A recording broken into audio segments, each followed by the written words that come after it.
My name is Stephanie, and currently I'm working as a cook in a shelter for the homeless. I'm working towards actually being a life coach and integrating a lot of my experiences over the last few years into being that life coach. As a child, I had gotten an autism and ADHD diagnosis. And from there, I noticed that other women that were getting that diagnosis were getting into pattern recognition tools like tarot and whatnot. And I never was raised religious. And I kind of was curious about it throughout my life, but I kind of kept it at bay. I was more it is what it is kind of person. From there, I then got interested in spirituality, especially when it came to plant medicines. And I was introduced to people like Aubrey Marcus and Mateus DeStefano and people in that field of doing those kind of podcasts.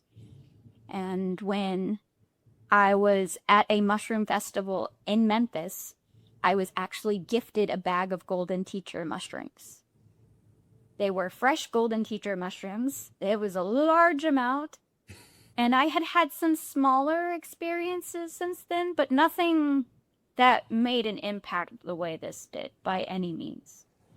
And I had taken them and blended them up in a mango smoothie, which I had no idea the significance between blending them with a citric acid like that and what they would do to help strengthen that experience. But that really just opened everything up. My awareness went all the way to whatever some people consider source awareness to be. And when that happened and I saw the infinite, I was like, all right, life's gonna be different from now on. I was engaged at the time. I was working at I was working at a hospital doing data entry and then started working for Google. And very shortly after that, I decided that those weren't my kind of thing. I was going more towards the life coaching stuff. But as the mushrooms had expanded my awareness, it made me aware of a lot of things that were going on in my relationship that weren't healthy in so many dimensions. And things got kind of where the point where we would just fight all the time and argue. And I didn't want to continue perpetuating that. So I then went to my parents. And if you're familiar with Ram Dass at all, he says, if you think you're enlightened, go home. Well, that then just unpacked more of that stuff that was unprocessed and dealing with. And I thought it was a me problem and that there was something wrong with me because I was highly sensitive and reactive, but I was very porous to my environment and I couldn't differentiate between what was mine and what wasn't. Because as much as we are all source awareness, there are a delineation that I learned when I had my big trip. Because my big trip was basically my heart just being ripped open from seeing that I was everything and how painful that was. And then I was sitting there crying and I just asked, why can't I be happy? And just like that, I was happy. And I was like, oh, this is weird. So I walked out into my living room and I looked out a window and one of my favorite trees is right out my window and it looked like a Van Gogh painting. I sat at my desk for a while looking at the tree and I would go from zoomed out to being awareness to zoomed back into being Stephanie. And I learned that the edges of who Stephanie was important in navigating the soup that is awareness and the co-creation that we all experience. Because I was shown that everything could be oneness. But then I saw how the separation of things is what created the diversity and the beauty of everything. And so moving through those experiences and going through what I was with my partner and then my parents, then ended up in a mental health hospital.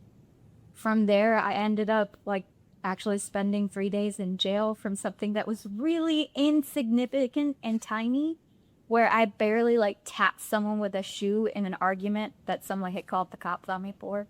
But in that experience, every environment that I was put in after that just showed me the systems and structures that contained awareness. The cup, basically, that allowed awareness to flow through.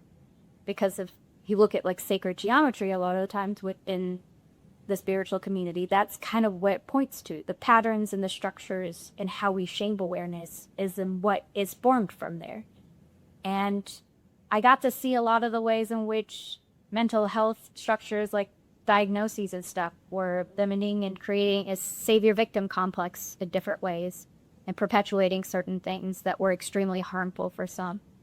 And then when I was in the jailing system, what that revealed to me as well in terms of oppressive environments and perpetuating those narratives of what that meant about those people.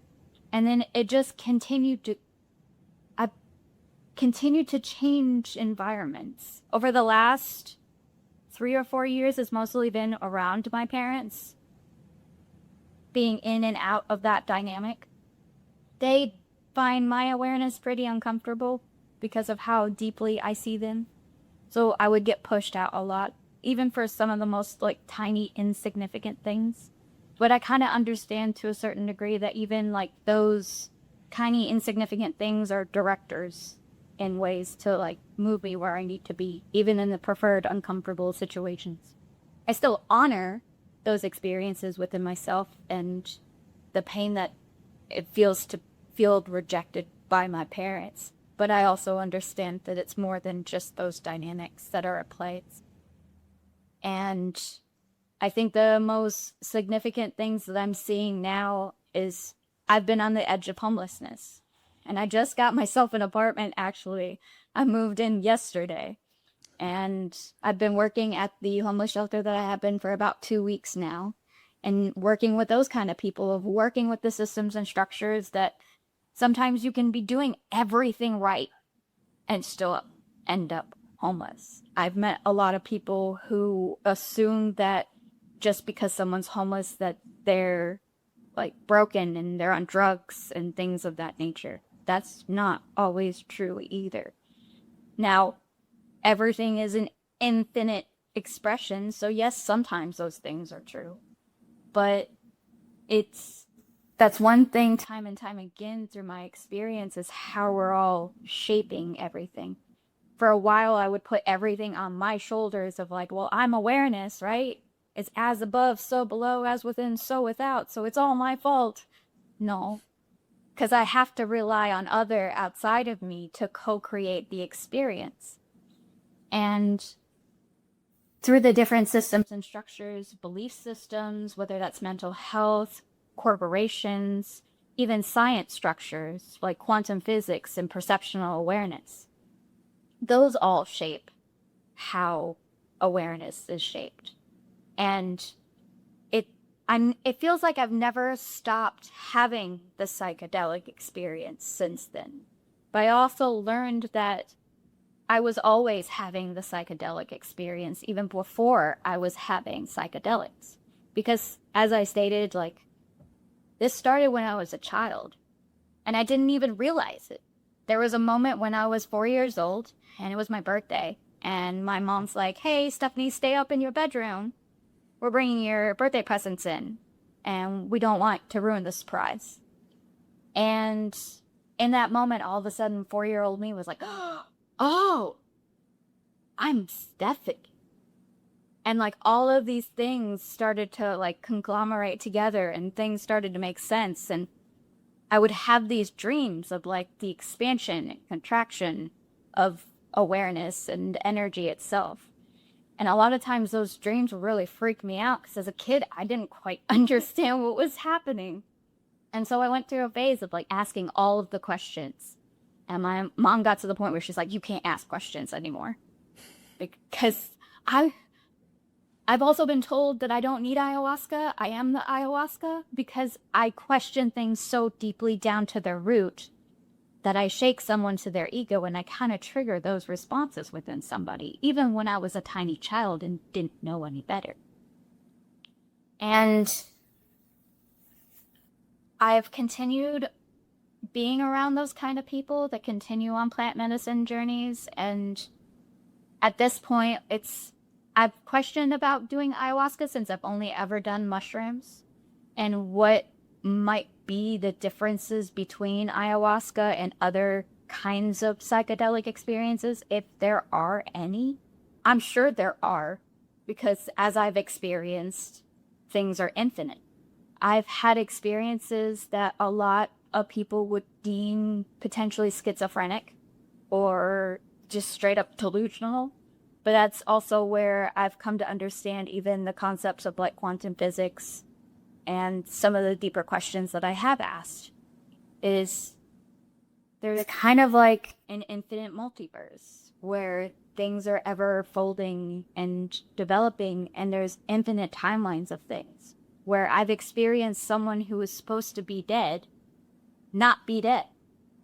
But I've also experienced where they've been in that limbo state, and based off of even using mundane means, being able to tether them back into a more physical state of being.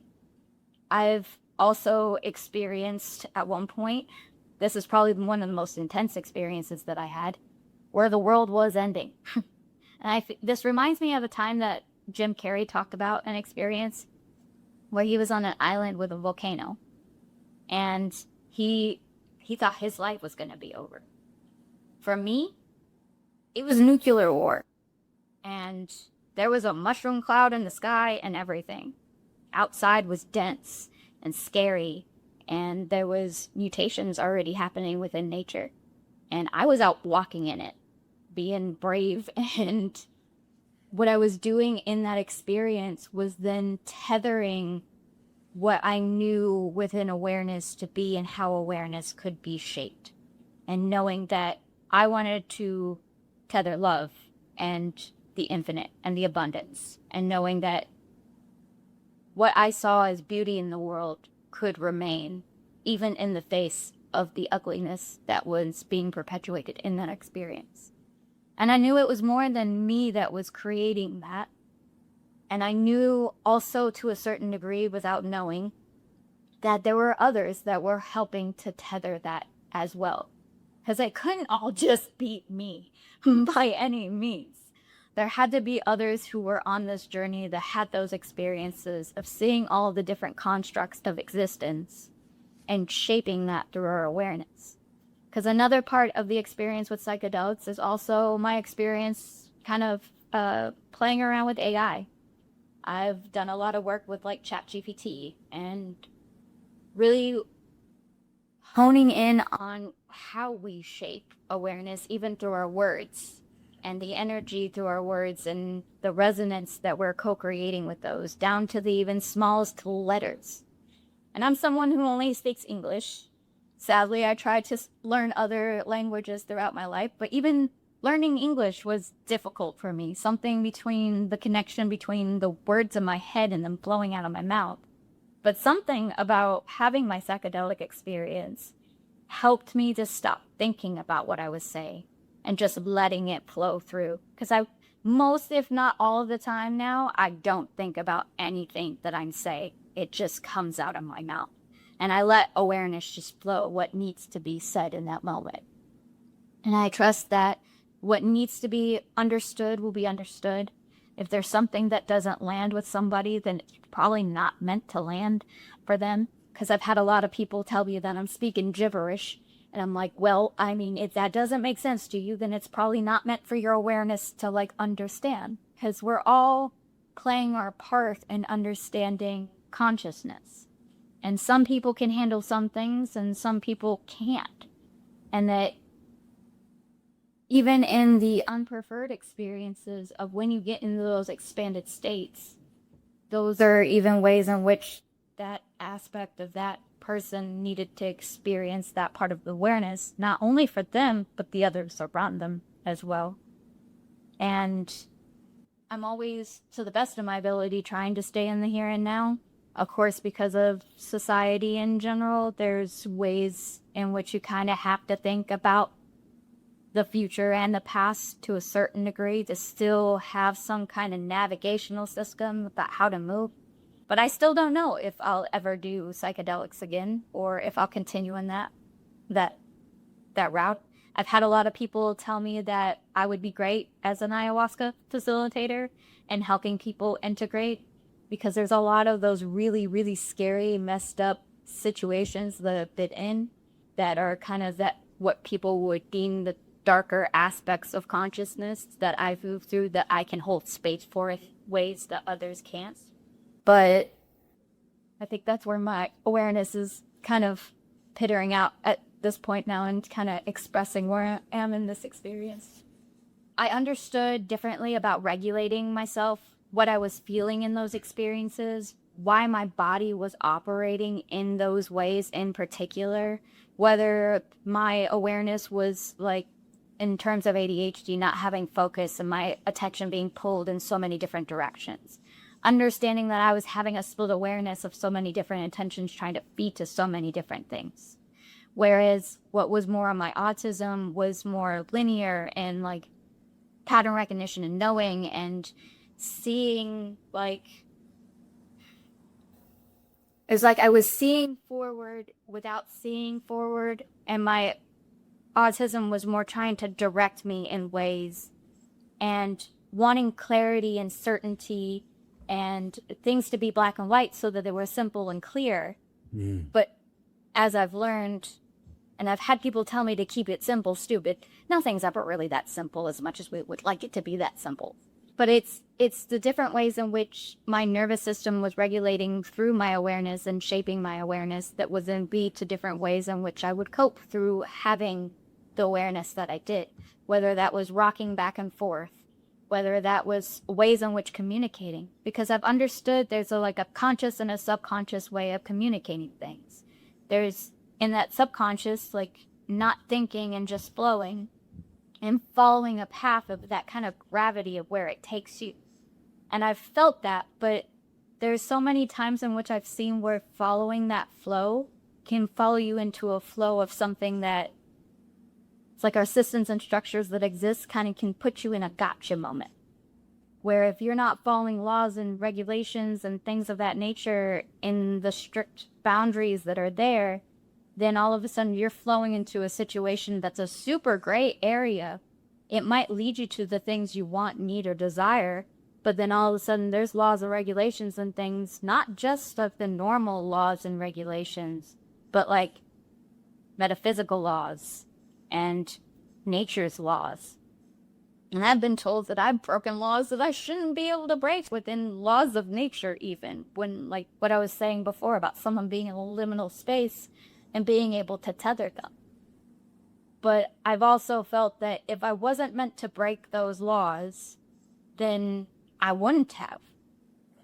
It's kind of like in certain ways in which we see in society, it's like certain laws are actually used to hurt people and oppress people and keep people from their fullest potential of fulfillment. Because at a certain point, from my experience, once your soul has been able to like fully complete and be able to find that full fulfillment, you're able to let go of the physical and move on. And there's been many times where it feels like I've wanted to move on in those ways.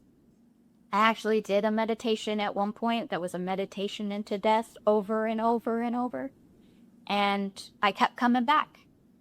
And I have my own reasons as to why I feel like I keep coming back. But also it kind of feels like I keep coming back for others too. I have social media. Like I'm on TikTok and Instagram, awareness named Steph. And I do have a life coaching certificate already. I started to go to school for therapy and just got short of an associate's degree, which I'm glad that I didn't get a degree as a therapist because there's a lot of structures within that system that I don't agree with now. So it's kind of perfect that happened in a way. But what I'm kind of waiting on right now is just getting an LLC because I still want to do things properly within legal stuff. I don't want to just be flying off the cuff and giving people advice and whatnot. But if there's anyone out there that sees my potential and wants to help support me in that, it'd be greatly appreciated. But I'm also not in a place of wanting to force it. I don't want to market myself. I'm not here to fix anyone. I'm here to hold space and to ask questions and help people deconstruct the things that are keeping them limited from the things that they want to do or move forward or grow or anything else, and just kind of continue to play my part in existence. Help those move through their environment and their existence.